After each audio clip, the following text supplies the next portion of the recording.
Whoop-de-doo. Yeah, correct. Whoop-de-doo. Plug a wreck. Whoop-de-doo. Woot it, wreck. Whoop-de-doo. I study Whoop-de-doo. for a living.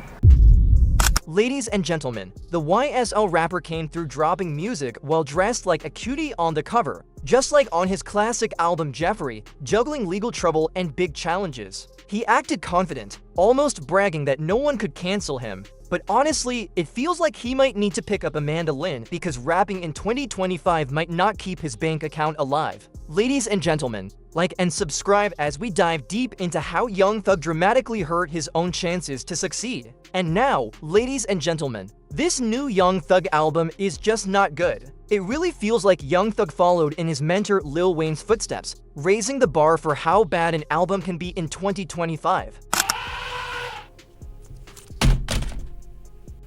What up, dope? All my cutthroat, cutting. I study Not good. for a living. Oh, Lil Wayne's just too good. Oh, Lil Wayne's just too good.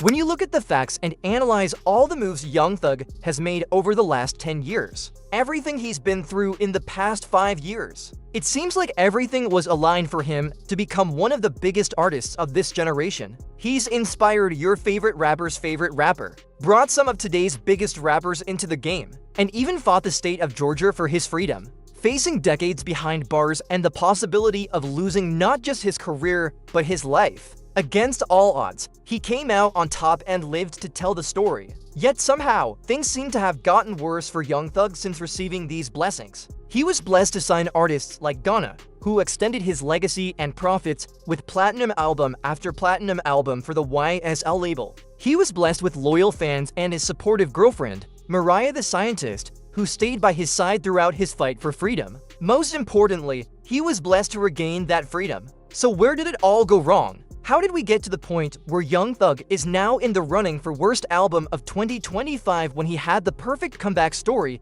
and all the resources to make a huge impact this year? Here's where it gets interesting. If there's one thing Young Thug has always known how to do, it's thrive under adversity. He came into the game with the odds stacked against him, first being seen as a Lil Wayne clone. But Young Thug eventually broke free from being seen as just a knockoff version of Lil Wayne by trolling Wayne and beating him at his own game. Birdman, the owner of Cash Money Records, who also owns half of the profits of Lil Wayne's Young Money label that houses stars like Drake, Nicki Minaj, and Tyga, took a liking to Young Thug early on. Together they formed the iconic Rich Gang Collective, giving us the classic hit Lifestyle back in 2014. At this time, Young Thug was coming into the game under Birdman's wing, just like Wayne once did, even calling Lil Wayne his favorite artist ever and saying he'd rather work with Wayne than Michael Jackson. Young Thug, who should we look forward to you working with, do music, any mixtapes gonna come out? What can we expect in 2011? Wayne,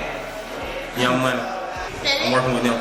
You are right now? No. Are you going to? You're going to. Yeah, Young Money. I'm coming. It's a shame he never actually got the chance to work with both of them, though he did get the opportunity to collaborate with Elton John. John, like, he a fan. The first thing he ever said when I met him was, when WAP get out. When what? When oh Gucci? Yeah. When that said WAP, Damn. he said Guap. No, he didn't, man. Stop playing. And while Elton John was worried about Gucci Mane getting out of jail, Young Thug was focused on when he could start making music with Lil Wayne again. He had just linked up with Birdman, Lil Wayne's mentor. So it felt like only a matter of time before Birdman would introduce his son Wayne to his grandson Young Thug. At the time, Lil Wayne was preparing to release the long-awaited 5th installment of his legendary Carter series, the Carter V, but everything came to a sudden stop when Wayne jumped on Twitter in December 2014 after repeated delays and announced that the album couldn't and wouldn't be released because Cash Money was holding it and his money hostage. Wayne then sued the very label he helped build for over $50 million, claiming he was never properly paid for his work or for the profits generated by artists like Drake and Nicki Minaj. This left Young Thug in a tough position because Birdman was the one giving him his big shot with Rich Gang, but Lil Wayne was his idol, the reason he became an artist in the first place. So what does Young Thug do? He doubles down on his love for Wayne, so much that he names his debut album The Carter 6. Why that name? Young Thug explained that Wayne had always said the Carter V would be his last Carter album, so Thug was just picking up where Wayne left off. Carter 6. Yeah. Nah, your shit is Carter also. Yeah. You and Lil Wayne is coming out, or explain that to me.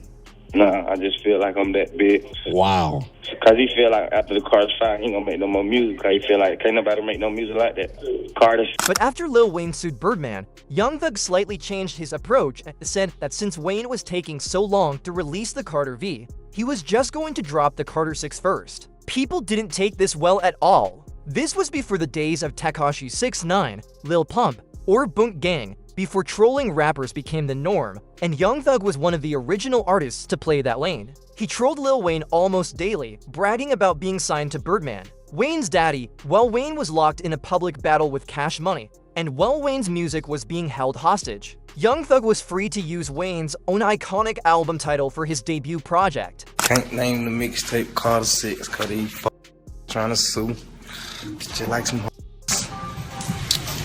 big old blood, so I'm going bar the 6 on the way. But it didn't stop there. After Lil Wayne threatened to sue Young Thug, Thug changed the title from the Carter 6 to Barter 6, and to make an even bigger statement, he posed naked on the album cover. I understand that there's only one mother Carter.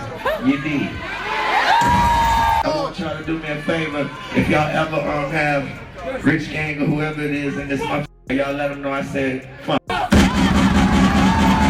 Also, before I go any further, I want y'all to do me a favor and stop listening to songs that post naked on their mother. And if that's not in food to Lil Wayne, I don't know what is. Wayne was very clear: don't name your album after my iconic album series, and especially don't release it under the same label I'm suing for stealing my profits. To make matters worse, Young Thug named his album The Carter 6 and posed naked on the cover, almost mocking the very concept Wayne had built his entire career on. Wayne made sure everyone knew there was only one Mother Carter that mattered, telling fans to stop supporting anyone disrespecting his legacy. In Birdman's eyes, Young Thug seemed almost destined to be Wayne's replacement, someone with the same hunger, talent, and potential as a young Wayne, keeping Cash Money's formula alive. For context, Lil Wayne himself once did something similar, back in the day. He was part of the Hot Boys with Juvenile, BG, and Turk. Juvenile had the biggest album on Cash Money at the time, 400, but left the label after payment disputes. When he left, Wayne released 500, essentially taking over Juvenile's spot as the label's star. Young Thug was simply doing the same thing. Wayne couldn't release the Carter V, so Thug dropped Barter 6, but because the whole world was siding with Wayne during this beef, Thug had to pull off the impossible. He had to make a great album. And he did. I'd even argue that as much as I love the Carter V, Barter 6 might be more influential and have better replay value in 2025. That was Young Thug's superpower for years, even when people didn't like him, even when he was beefing with artists like Kevin Gates, The Game, Lil Wayne, and even Rich Homie Quan. He still made undeniable music. He had Bloods and Crips on his team, and The Game even said he wouldn't fight Thug because he didn't want problems with his crew. There was plenty of internet trash talk and drama that would soon play an important role in this story. But aside from all the beefing, trolling, wearing dresses, and calling his friends hubby, yes, really, Young Thug kept people's attention. By the way, speaking of attention, a lot of you have been telling me you've been winning free money playing mobile games. So let me put you onto something that almost seems too good to be true. Freecash.com partners with mobile games that need more players and literally pays you to play. All you have to do is sign up using the QR code on screen or the link in the description, make an account with your email, create a password, verify your email, and you're ready to start. They've got tons of games, but my favorite is Monopoly Go because we're always on the go trying to make some money. Once you make an account, you just pick the game you want to play and follow the simple directions they give you. Usually just download the game and start playing. So it's about time you put that phone addiction to good use. Again, use the QR code on the screen or the link in the description, make an account, and you could earn over $150 just for playing games on your phone. Anyway, Young Thug eventually tuned out all the controversy by dropping incredible, influential music that shaped the Atlanta trap sound for the next decade. We had never heard anything quite like Young Thug before, which made him so captivating and magnetic. But this story would soon take a dark turn when the beef escalated while Wayne and Thug were on tour. Ironically, on the very day Barter 6 dropped, Young Thug was performing in Lil Wayne's hometown of Holly Grove, New Orleans, while Wayne was performing in Thug's hometown of Atlanta that same night. Thug ended up getting booed off the stage in Holly Grove, but Wayne would suffer a much worse fate. That night, Wayne reportedly got into some kind of argument with one of Young Thug's associates, Pee Wee Roscoe, at the Atlanta venue. This led to Pee Wee Roscoe allegedly shooting up Lil Wayne's tour bus, a crime that would land him nearly a decade behind bars. What made this more suspicious was that Roscoe made 20 phone calls from jail to a number linked to Young Thug. And he also had a very telling phone call with Birdman in which Birdman was heard saying, "It's strictly business. You did everything you could do. Let's get this money." This conversation happened right after Roscoe was arrested for the crime. Years later in 2023, interrogation footage leaked showing Young Thug being questioned by police about the incident back in 2015. And now that footage is being used against him in 2025, the police wanted to know his connection to Pee Wee Roscoe and if he knew anything about the shooting.